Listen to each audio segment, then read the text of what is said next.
cette entité. Elle peut bien être le sentiment le plus chaleureux,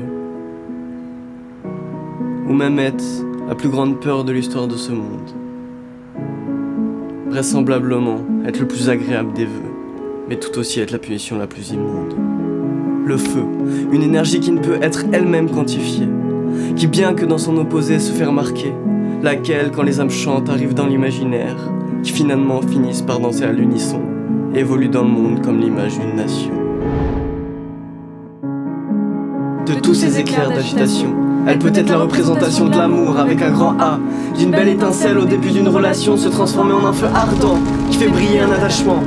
Mais aussi être la naissance d'une belle idée comme une ampoule qui s'allume au-dessus d'une tête, d'une balade de désespoir dans une cour, être le résultat d'une passion qui naît.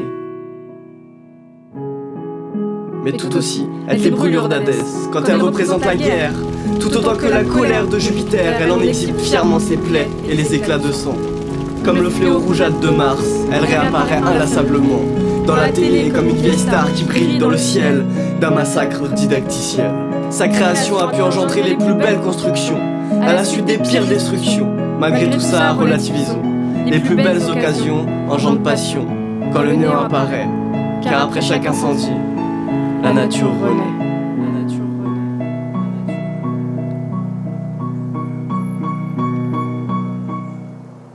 C'est à se demander comment on a pu, comment un seul mot peut être tant dans les deux extrêmes. De ces mouvements romantiques à ses excès de fureur, allant de sa chaleur apaisante à ses cris de haine. La flamme est à la fois visible et un leurre. Elle en dépasse les températures. Sa dématérialisation en ferait d'elle une erreur de la nature.